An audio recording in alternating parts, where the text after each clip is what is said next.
So bringing to the stage our first presenter, who again, definitely needs no introduction, is Dan Gret. He is founder and CEO of BizHack Academy, whose mission is to give 10,000 underserved small businesses a simpler way to grow.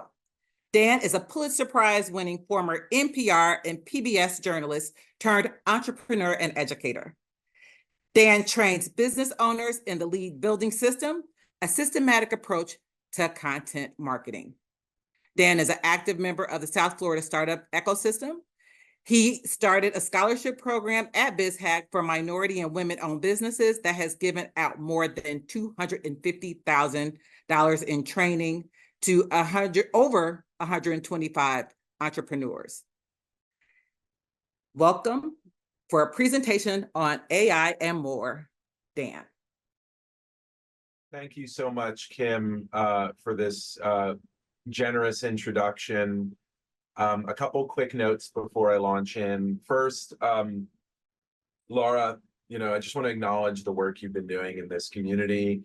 Laura Bruni and the Arts and Business Council have been, for many years, just the center of arts marketing in our community. We're so blessed to have you guys putting together this cutting edge programming. I have been a board member and advisor to you for going on a decade now, and I'm very grateful to you and your team.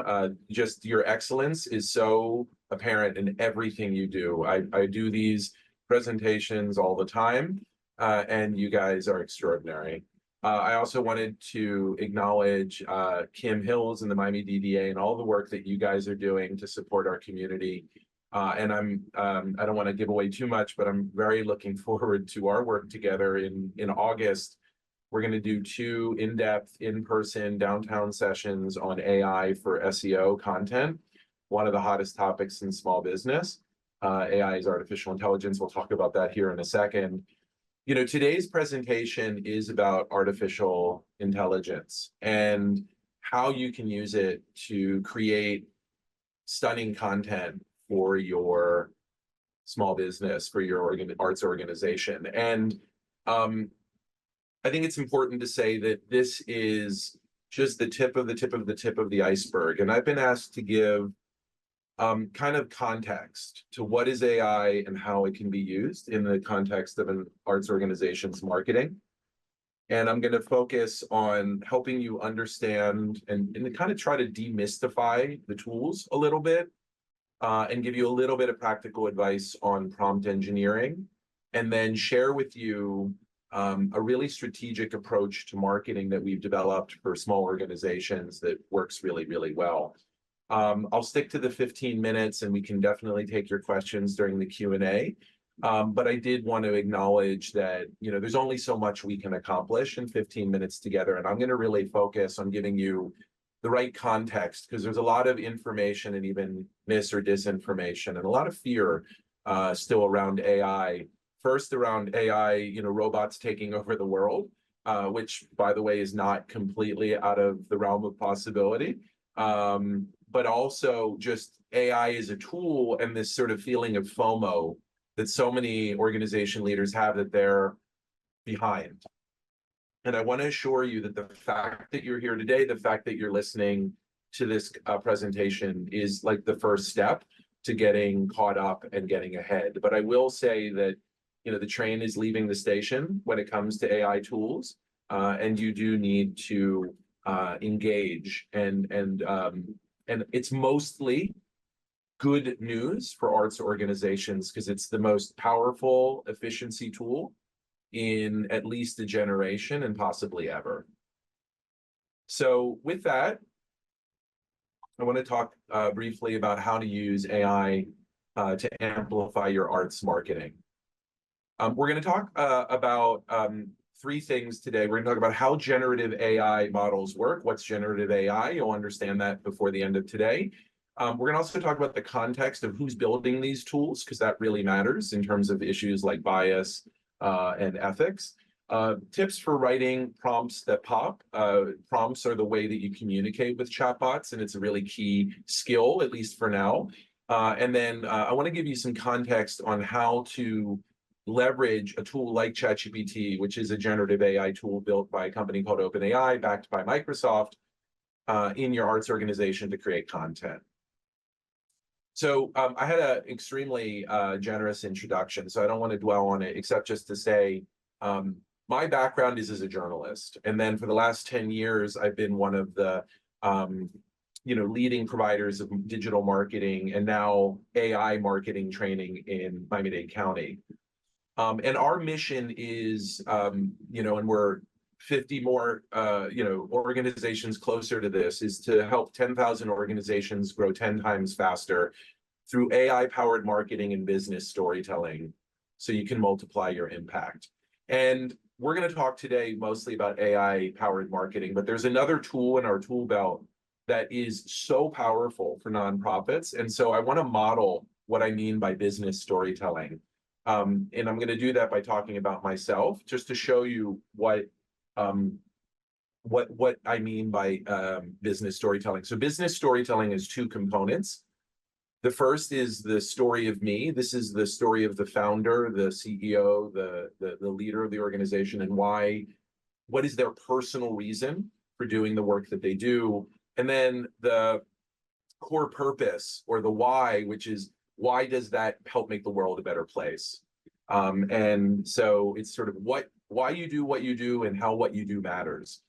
So my story of me actually goes back 2 generations to my grandfathers. My grandfather on my father's side from Spain was a professional soccer coach in La Liga. My grandfather on my mother's side from Philadelphia was a 35-year physics teacher at the second oldest public high school in the country. And this legacy of coaching and teaching goes right through both sides of my family, both generations. My sister, my aunt, my uncle, my mom were all school teachers.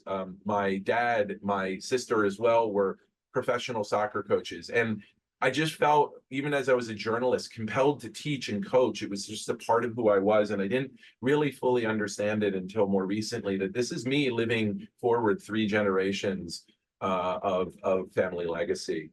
And then I've chosen to help the small business, the underdog, the arts organization that's really limited in funding. It is kind of the underdog in our economy. And the reason why is because of the lessons that my mom taught me as an arts teacher. She was a teacher of art in Philadelphia public schools for 35 years. And I used to go and see her teaching and saw the community that she built and the transformative power of art, not only to, comment on society, but also to build up our confidence that we can be productive people. And her last, station as an arts teacher was in a school for dropouts. And so she was teaching these like 25-year-olds who had their kids in daycare art so they could get their GED. And I saw just the transformative power of art in real time. And I've never forgotten that. Never forgotten the power of being a champion of the other underdog, and that's really what our business is all about. So these 2 components of telling your business story, why you do what you do, and how and why it matters. Supporting arts organizations as a small business can transform society and build bridges right now in a time when we don't have them. When you're good at telling that story, you build trust, you build impact. And so always keep in mind the business story. And oh, by the way, AI cannot tell that story for you. Now, what AI can do is amplify the heck out of it. So let's talk about that. First, a brief history of AI. The modern history of AI starts with ChatGPT's release in November of 2022. We're only about a year and a half in to this. It had the fastest uptake of any digital tool in history to that point. It reached 100 million users in 2 months compared to the 9 it took TikTok and the 30 that it took for Instagram. And I want you to know that though you probably feel like you're behind, you're not. We're right at the beginning of a technology adoption curve. And you guys, by being here, are already kind of part of that. And we are going to see, and you're already seeing in 2024, just accelerated building of tools and adoption of tools across every software platform, not just the standalone tools like ChatGPT, but you're starting to see, in your Facebook feed or in your WhatsApp, generative AI in the search bar. So it's coming to you. And it's really just a matter of finding it, playing with it, getting comfortable with it, and understanding it. And that's really what I want to do now. So the next thing I want you to understand is who are building these tools. It takes about $1 billion in R&D to build a chat model like ChatGPT 4. And this contest, or this AI war, has been primarily a Microsoft versus Google game. Microsoft is the 49% backer of OpenAI, which builds ChatGPT, and Google, with a lot of stumbles, has built Gemini, which is their competitor, their competitive model. And Microsoft is definitely winning. Their market cap now is exceeding Apple's. And Google is kind of a late, ironically, they built this technology. The T in GPT is transformer, and that was a technology built by a Google engineer. But they've been clumsy in their release of these tools. Almost every time they release a major tool, there's a crisis, and they have to retrench. And part of the reason for this is that Google is the incumbent and OpenAI is the startup. And so when you're a startup, you're given a little bit more grace. But the bottom line is, don't count Google out. They are the best in the world at parsing language, which is what these tools really do. Now, this war is getting complicated. It's multi-frontal. Amazon and Meta are making big stakes. And Meta is also using an open source approach, whereas Amazon is backing a company called Anthropic. And then I don't know if you guys saw yesterday, I needed to throw Apple on here. Apple is now incorporating this into their iPhones. 100 million iPhones in the United States will soon have generative AI as a regular feature. So what do I mean by generative AI, and what is ChatGPT? So a generative AI chatbot means, let me just break down the words. So generative means new. So it's creating new content. AI means artificial intelligence. And in this case, specifically, it's a large language model that basically predicts language. And then a chatbot is just an interaction tool that you can type in a prompt and get a response. I asked ChatGPT, just to give you an example of what a generative AI chatbot can do. Hey, ChatGPT, can you explain, using a metaphor, what a generative AI is, for an audience of arts organizations? And they said, well, think of it as a chef creating new recipes by mixing ingredients, or think of it as an artist who creates new art by blending styles. And then I said, great, can you show me an image of that? And it created this image. All of this is available to you right now for free in ChatGPT 3.5, $20 a month for ChatGPT 4.0. And I hope that you can immediately see the value in this to your arts organization, whether it's writing grant proposals, writing emails, creating social media copy, etc. It can create text, images, and very soon, Sora, another OpenAI product, is going to create text to video. So you basically describe something, and then it will give you text and images, and you have the right to use those, copyright-wise, in your marketing, sales, and communications. How do you find ChatGPT? Just Google it, even though Google's the competitor. ChatGPT, the first thing that'll come up is chat.openai.com. There is a lot of folks out there pretending to be ChatGPT, so just keep an eye out for the scammers. You always want to see openai.com. I think they actually recently bought chatgpt.com as well as a domain, but just always kind of keep an eye out for that OpenAI. That's the company that builds them, and that's how you'll know you're in the right place.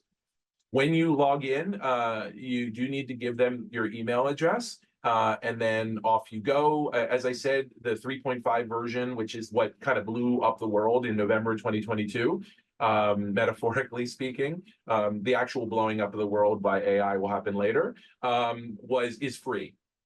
So it's a free tool. Gemini is also, thank you, Elizabeth Ricardo, for laughing at my joke. Gemini, which is the competitive tool, gemini.google.com, is free. And so you can start playing with these tools for free, getting incredible outcomes for free. One other thing I wanted to chat about in terms of how generative AI works. A lot of people don't understand this. Think of the Tin Man. The Tin Man is all head, no heart, right? It's all, there is no there when it comes to ChatGPT. It is a parrot. It's what's known as a large language model that studies the patterns of words and then creates predictions based on that training data on what a good response to your question is. It doesn't understand things in the conventional sense, and it's hollow. There's no head, it's all head, there's no heart, there's no emotion, no consciousness, no soul. It's really just a language prediction model, or in the case of images, a pixel prediction model. And it's really, really easy to think that ChatGPT or these other large language models are thinking, but they're not. They're parroting us. Excuse my French, but Harry G. Frankfurter, a Princeton professor, defined bullshit as speech intended to persuade without regard for the truth. And ChatGPT is the greatest bullshitter ever, in the sense that truth is not a part of the equation. This is where that phenomenon of hallucination happens. It doesn't fact check, and so you have to. So that's one of the big warnings about this. The other thing is it is a reflection of us. And what that means, it's a reflection of our biases against underrepresented communities. It definitely has a gender bias. And so, but it is a mirror of the bias that exists in the internet and in our society. And so we're trying to train out that bias, but that bias is there in the brain that we build because it's built on our content. And another important bias is this is primarily being built by white men in Europe and US, at least on the US side. Then in China, there's a whole nother set of researchers doing this. And so therefore, there's that kind of built-in bias in the people who are building it as well. And so as an arts organization, as a organization that serves all communities, just keep in mind that you're going to have to sniff out not only untruths, but bias. So how is AI being used in business today? These are the 5 ways that we're seeing AI being used. Number 1 is with personal productivity. The average business owner that uses AI regularly saves 8 hours a week. Then AI for marketing and sales content to create images and text. Very easy to do that, relatively speaking. AI for financial analysis to kind of upload your financials and start getting analysis of it. AI to streamline operations. It's one of the best ways to save money. And then increasingly, AI is an autonomous agent, which basically means it'll like run a little part of your business for you. 5 is a little bit of science fiction and a little bit more in the future, but that's definitely where we're headed. 1 is where I recommend you start, is just use it to take boring but important tasks, follow-up emails or other things, and start to just automate them and save time. For me, I recently did a response to an RFP. I set aside 3 full days to put together the grant proposal, and it was actually a concept paper to JP Chase. I was able to get it done in 2. So I had a whole extra day, and what did I do with it? I took my kids out swimming. So a lot of our business owners are investing the time they save with more time with their family, and we all know we could spend more time with our family. Last little point before I wrap up. The way you interact with a chatbot is through something called prompting, and crafting prompts, or sometimes known as prompt engineering, is an art and a science. And there are 3 proven techniques that research has shown that will make prompt engineering work really well. 1 is called chain of thought. The 2nd is persona, and the 3rd is few shot. Chain of thought means instead of saying, hey, ChatGPT, write a blog post for my arts organization, you would say, hey, ChatGPT, here's my arts organization. Who are my top 3 audiences? Great. For audience number 1, what are their biggest pain points? Great. For that pain point, what are the most common search terms they would use in Google? Great. For this search term, what would be 10 headlines that I could write on a blog post about it? Great. For this blog post, what's an outline for that blog post? Great. You edit the outline. Okay, now write the 1,200-word blog. That's called chain of thought. And the difference in quality is stunning between just saying do this versus do this, and this to get the same thing. Second, persona. there's two aspects to persona. Who is ChatGPT and who are they creating content for? So act as an expert copywriter, or act as a grant writer, or act as, so starting with acting as and telling ChatGPT, you know the whole universe of information, but in this particular prompt, you're going to act as the X role. And then the other part of persona is who is the destination of this. So, act as a professional grant writer writing a grant for Miami-Dade County. So tell them who their audience is. And then few shot, it's a kind of confusing term, but basically it means the more you give, the better you get. So the more data you give them and you upload into ChatGPT, and there's very easy ways you can cut and paste it, you can upload spreadsheets, you can even upload images. It will then respond to that, incorporating that into its response. And that's called few shot rather than zero shot, which is just asking it for information cold. So you want to give them a few pieces of critical information, and that will get you a much higher quality response. These are the three techniques that research has proven. There's a lot else out there of best practices and prompts, but it's not necessarily science-backed. But the truth of the matter is all of this may go away over time because these companies, Google, Microsoft, are very good at figuring out your intention. And so just like with Google, we used to do Boolean search and or not. Now we do natural language search. We're going to start seeing more natural language prompting that will yield better outcomes without necessarily taking into account these techniques. This is sort of, in my opinion, something you need to do for now. And then finally, I just want to encourage you to think about AI not as a competitor, but as a partner. AI has always been sort of cast as a competitor to humans. Best example is Gary Kasparov versus Deep Blue. Back in 1987, Gary Kasparov, the greatest chess master, lost to Deep Blue, which was built by IBM. And this was considered like the end of humanity. In fact, there was even a documentary about it called Game Over. I think this is exactly the wrong way to think about it. 8 years later, Gary Kasparov gets a whole group of the best chess masters again together, and they have 3 teams. Team 1 is AI, team 2 is humans, and team 3 is AI plus humans. Mediocre, decent chess players working with decent models beat the best AI and beat the best chess masters. And the point is that the teams of humans plus machine dominate even the strongest competitors.